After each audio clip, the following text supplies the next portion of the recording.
Hello, dear future programmers. Welcome to my channel. তো আজকে আমরা দেখতে যাচ্ছি আমরা কিভাবে লেটেস্ট ভার্সনের কোড ব্লকস ইনস্টল করতে পারি। তো আর দেরি না করে চলো দেখা যাক কিভাবে আমরা কোড ব্লকস ইনস্টল করতে পারি। তো তোমাদের যার পিসিতে যে ব্রাউজার আছে আমরা একটা ব্রাউজার ওপেন করি। তো ব্রাউজার ওপেন করার পরে আমি ক্রোম ওপেন করেছি। তো ক্রোমের সার্চ বারে আমি সার্চ করতেছি ডাউনলোড কোড ব্লকস। তোমরা ডাউনলোড কোড ব্লকস লিখবে এবং এন্টার প্রেস করলে আমাদের এরকম একটা ইন্টারফেস আসবে। তো এখানে সবার ফার্স্টে যে লিঙ্কটা থাকবে এটা www.codeblocks.org থেকে যে লিঙ্কটা আমরা এই লিঙ্কে যাব। তো এই লিঙ্কে গেলে আমরা যে পেজটা দেখতে পাবো এই পেজে অনেক কিছু লেখা আছে কিন্তু আমাদের এগুলো দেখার দরকার নেই। আমরা just download the binary release এই লিঙ্কে ক্লিক করব। তো এই লিঙ্কে ক্লিক করার পরে আমরা তিনটি অপশন দেখতে পাবো, একটা উইন্ডোজ ইউজারদের জন্য, একটা লিনাক্স, একটা ম্যাক। তো যেহেতু আমি উইন্ডোজ ইউজার তো আমি উইন্ডোজে ক্লিক করছি। আপনারা যে অপারেটিং সিস্টেমের ইউজার আপনারা ওইটাই ক্লিক করবেন। তো এখানে আমাদের ডাউনলোড ফাইল চলে এসেছে। তো এখান থেকে যে কোনো একটা ডাউনলোড করলেই হবে না, আমাদেরকে খেয়াল রাখতে হবে সব থেকে লেটেস্ট ভার্সনের যে ফাইলটা এবং মিং সেটআপ যে ফাইলটা ওইটাই আমাদের ডাউনলোড করতে হবে। তো এখানে আমি দেখতে পাচ্ছি কোডব্লকস 20.03 মিং সেটআপ এই ফাইলটা আমরা ডাউনলোড করব। তো আমি ফার্স্ট হাবে ক্লিক করে ফাইলটি ডাউনলোড করতে দিলাম। এখানে ক্লিক করার সাথে সাথে আমার ফাইলটি অটোমেটিক ডাউনলোড শুরু হয়ে যাবে। তো আপনারা এভাবে ক্লিক করে ফাইলটি ডাউনলোড করবেন। যেহেতু আমি আগে ডাউনলোড করে রেখেছিলাম তাই আমি আবার ডাউনলোড করছি না। তো আমি সরাসরি যাচ্ছি আমি যেই ফোল্ডারে ফাইলটি ডাউনলোড করেছি সেই ফোল্ডারে। আপনারা যেই ফোল্ডারে ফাইলটি ডাউনলোড করবেন সেখানে যাবেন। তো দেখেন আমার এখানে কোড ব্লকস সেটআপ ফাইলটি ডাউনলোড হয়ে গেছে। তো আমি এবার কোড ব্লকসে সিলেক্ট করব সফটওয়্যারটি এবং মাউসে রাইট ক্লিক করব, দেন রান অ্যাজ অ্যাডমিনিস্ট্রেটর। দেন আমরা ইয়েস প্রেস করব। আমাদের সফটওয়্যারটি ইনস্টল হওয়ার অপশনগুলো আসতে থাকবে। তো আমরা এবারে নেক্সট ক্লিক করব, then I agree, then next.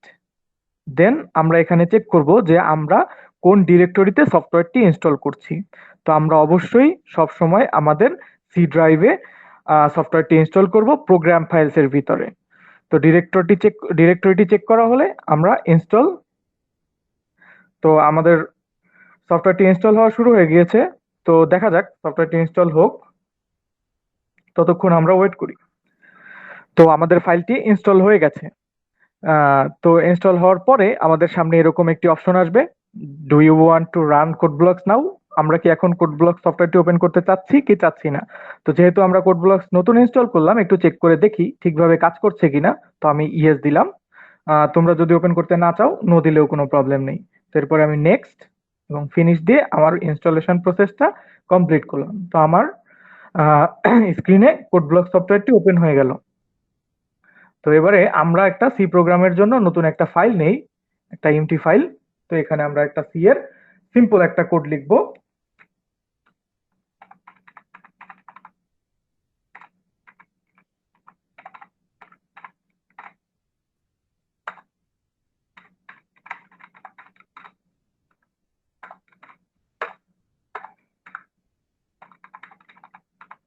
তো আমরা প্রিন্টএফ এর ভিতরে এটাই লিখি,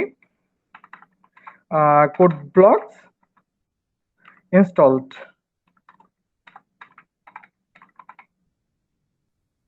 দেন আমরা আমাদের ফাইলটি সেভ করি, file save file.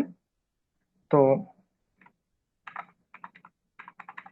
Code blocks test নামে ফাইলটি সেভ করি, টেস্ট ডট সি, সেভ। তো এবারে আমি আমার কোড ব্লকস রান করার চেষ্টা করি। তো এখানে code blocks install perfectly print করেছে এবং আমাদের সফটওয়্যারটি ঠিকভাবে কাজ করতেছে। তো এভাবেই আমরা কোড ব্লকস খুব সহজেই পিসিতে ইনস্টল করতে পারি। তবে কিছু কিছু ক্ষেত্রে অনেকের সেম ওয়ে ফলো করার পরেও বিল্ড অ্যান্ড রান দিলে এই রান কনসোলটি আসে না। সেই ক্ষেত্রে একটা প্রবলেম রয়েছে, যেই প্রবলেমটার সলিউশন আপনারা ডেসক্রিপশনে একটা লিঙ্ক দেওয়া আছে, এই লিঙ্কের ভিডিওতে পাবেন। আর যদি কারোর সফটওয়্যারটি ডাউনলোড করতে প্রবলেম হয় তাহলে আপনারা ডেসক্রিপশনের লিঙ্ক ফলো করে সফটওয়্যারটি ডাউনলোড করতে পারেন। যদি আমার ভিডিও ভালো লাগে তাহলে আমার চ্যানেলটিকে সাবস্ক্রাইব করবেন। ধন্যবাদ।